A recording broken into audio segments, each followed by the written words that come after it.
Michael, how you doing? Hi. Michael, how did this decision come about? How did it, were your people reaching out to the White Sox or the White Sox reaching out to you? How did that come about? The White Sox reached out pretty early on and were pretty aggressive. Um, and kind of just as the process unfolded, um, we felt like it was a good opportunity and it was it was going to be a good fit. And obviously the opportunity to stay at home played a factor too. So that's just sort of you know uh, they showed initial interest and it just kind of moved from there. Michael, how have they told you that they will use you? What is your role going to be? Um, I mean, I think that, I'm going to be given the opportunity to play, quite a bit, but, um, I've been doing this a long time and, roles change and, evolve and, over the course of a season, like it's a long season. So, any number of things can happen. Teams are always, um, evaluating and reevaluating things. So, I'm just gonna be ready for my opportunity, whatever that may be, and try to make the most of it. Thank you. Like just how the last 2 years of the Cubs, kind of the most playing time you got in the majors, really kind of establish what works for you at this level and what kind of player you are. Um, I mean, I just think that every every opportunity you get, you like for me. I mean, for me personally, it was like everything kind of every step you take, you get to you know evaluate what went well, what didn't go well.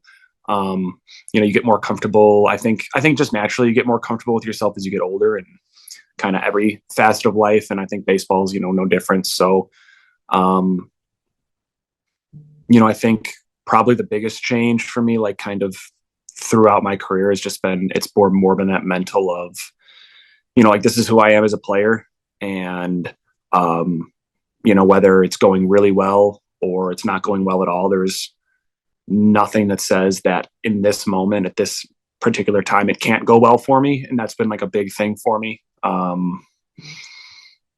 Just kind of confidence wise. You know, Growing up, you see, like the big leagues is on such like pedestal. Um, so for me, I think getting comfortable took longer than obviously I would have liked. Getting truly comfortable.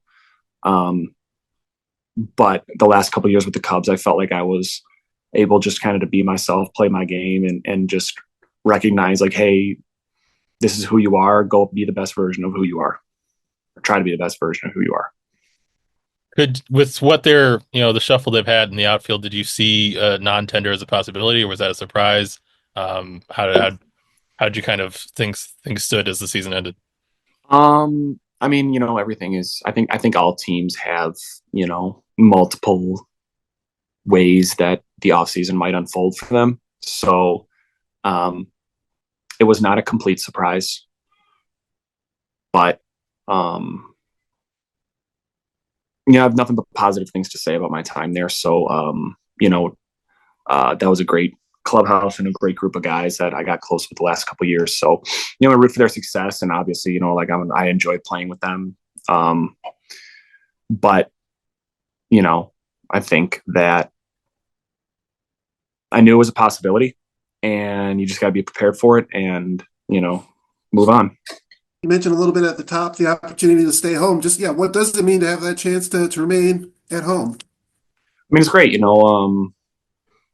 I just we have a 2 month old at home. It's our first kid, and the grandparents are here, and the aunts and uncles are here, and everybody's local. So you know you don't really understand, I guess, like the phrase like it takes a village until you have a kid of your own. And our village has been great.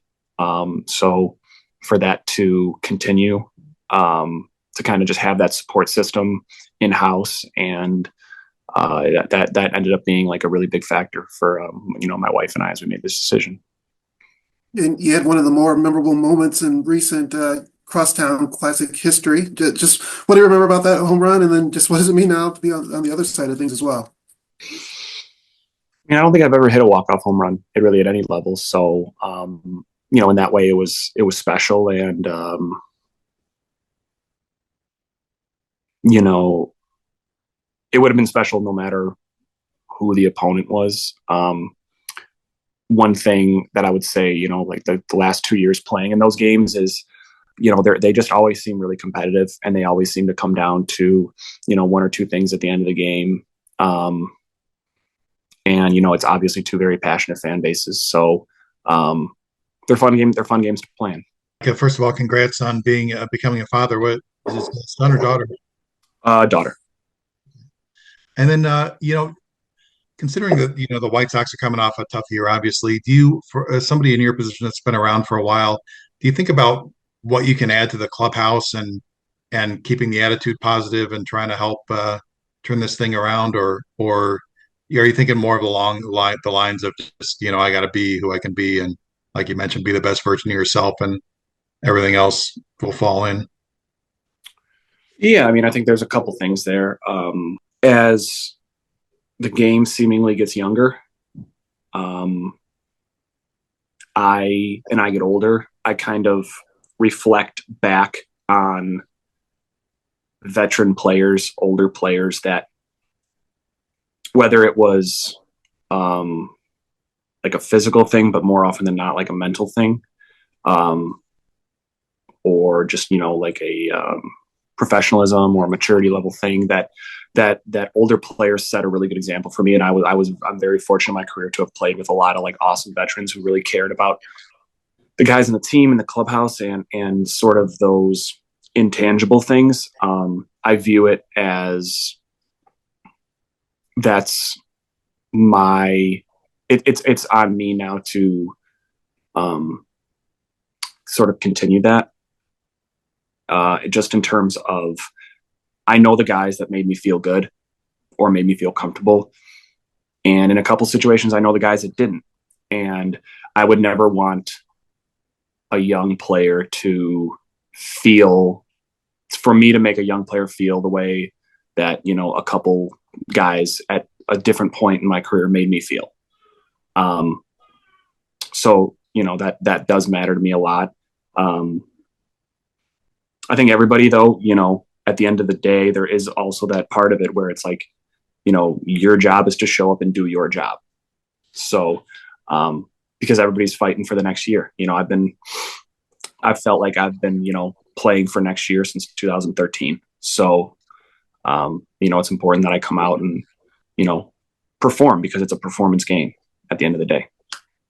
Coming up with the Colorado Rockies, being like a left-handed outfielder. That was sort of when I was coming up, was when Charlie Blackmon was sort of coming into his all-star stardom level, playing his prime, and he was just such a professional, and he was so like locked in that that was something that I aspired to, saying like, hey, like, this is the level of dedication. This is the level of attention to detail. This is the level of preparation that it takes. And then, getting traded over to the Yankees, Brett Gardner was sort of the leader in that clubhouse when I got over there. And, he was tough as nails.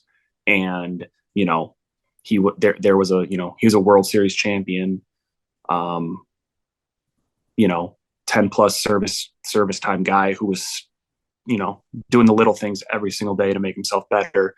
And, things that don't show up on the box score or don't show up on the stat sheet, but like lead to wins, and just how he communicated with people. And, he would ride that line between, hey, this is how we're supposed to do things here. This is the big leagues. Like, you're a professional, and, you got to enjoy what we're doing. So, those are just two guys just to highlight, but, like also like, DJ LeMahieu and, CC Sabathia, there's a big list there. Even, recent with the Cubs, like Yan Gomes, like guys like that who are, seasoned, tenured playoff performers, but, they're just really, really good dudes who, care about the people that are around them. Is that something you want to bring to this young White Sox team? Yeah, I mean, absolutely. I think, I've been playing baseball since I was 5 years old, and I still love it. And I love getting in the cage. I love, taking fly balls. If they let me, I like taking ground balls. And I love getting in the batter's box and competing. So, um, I am always, and I love talking about the game. So I'm always down to talk about that. I love, talking about different situations that come up and what you can do versus what you can't do, or what you're seeing, and the mental side of things. So I'm looking forward to talking. I just love talking ball. So, looking forward to getting to know a new group of guys and talking ball with them. On today. How you doing? Couple questions for you. Number one, given the White Sox, Cubs, Chicago, as things begin to take form, did you ever think that you would wind up going across town to the White Sox? And my second question, I'll put them both in at the same time, is when you get in your car to drive to the ballpark during the season, are you gonna make that mistake of driving north as opposed to south? I don't think with traffic the way it is, I have the luxury of making any wrong turns, or I might not make it by the time the game starts. But I've felt extremely fortunate to have the career I have. I never thought I'd play for the Cubs. I never thought I'd play for the Sox. Realistically probably didn't think I'd play this long. So, especially, a couple years ago going overseas. So just to have the opportunity, it's awesome. And, there's a handful of guys that have done both. And, I guess it's kind of exciting to be on that list now. Were you a Cubs or a Sox fan as a kid growing up? And you mentioned your family when they found out you were going to be with the White Sox and staying around. What was the reaction from them? Well, my mom's a South Sider, so she was excited, and she has some family reaching out to her that are excited about it. It's funny. Like, I was just such a huge baseball fan when I was growing up. When I was really, really young, we would watch a lot of Sox baseball because that was on at night, and that's when my dad would get home from work, and that would be what would be on the TV at night. Some of those great teams with Frank Thomas and Robin Ventura and stuff, and then as I got older, the Wrigley Field experience is pretty cool. So, once kind of got my driver's license, like, me and my friends would go to more Cubs games. But the first major league game I ever went to was a Sox game. It was the year that Mark McGwire hit 70 homers, and the Cardinals played the Sox that year, and we went caught that game. The use of your on base skills at the top of the order last year, and obviously kind of taking pitches, drawing walks is something you've always done, but that kind of drill home you having a role in the offense of being the guy who works long at bats. It's kind of a change of pace to maybe aggressive hitters in the order. And is that something that you kind of identify as part of your game now?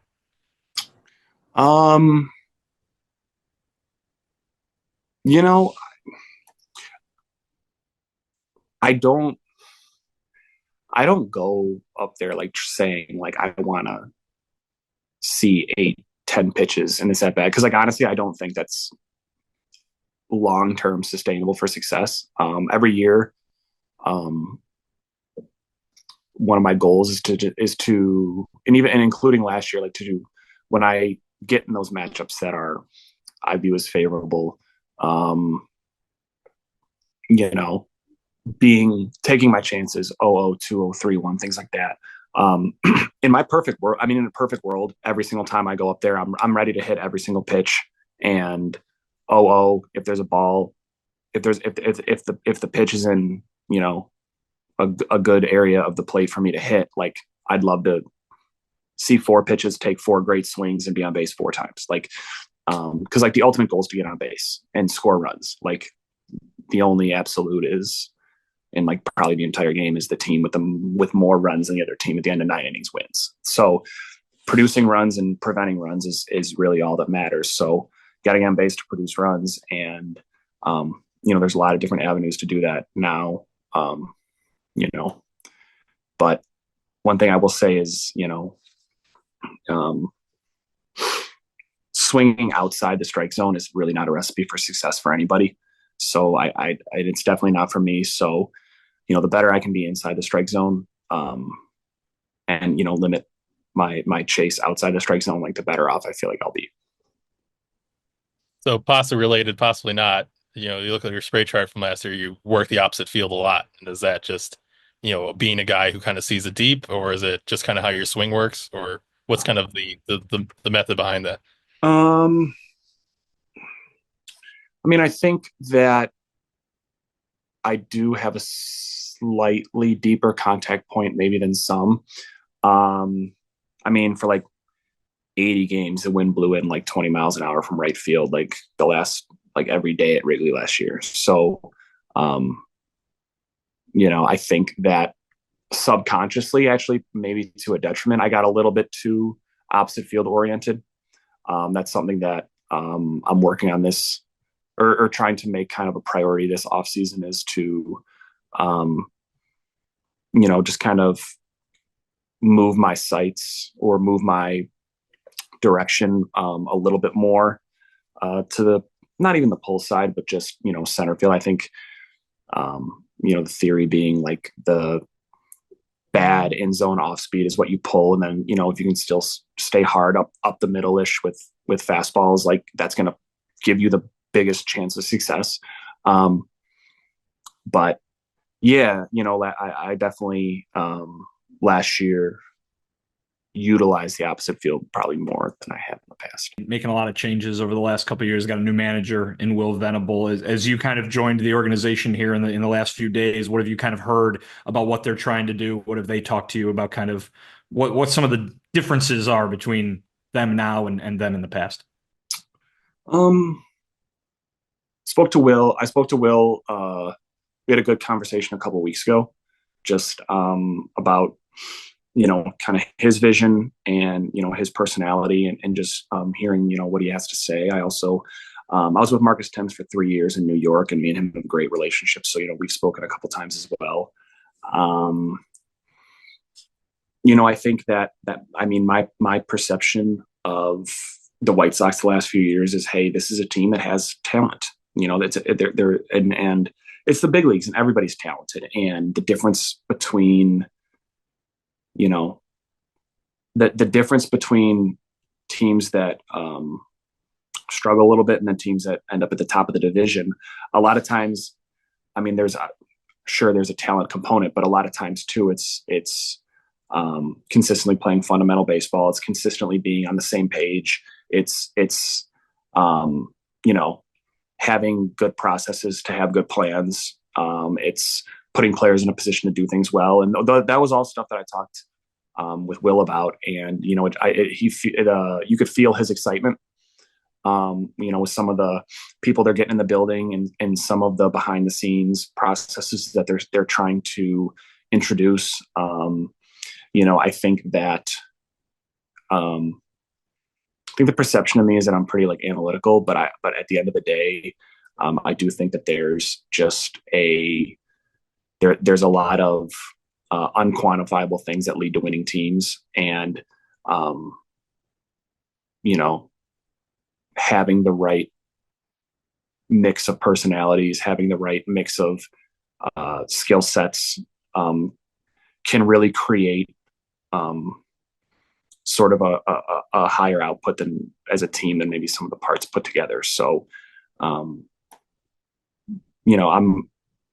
looking forward to getting into camp, getting with the guys, and just starting to kind of work through that stuff. And, I'm excited for the season.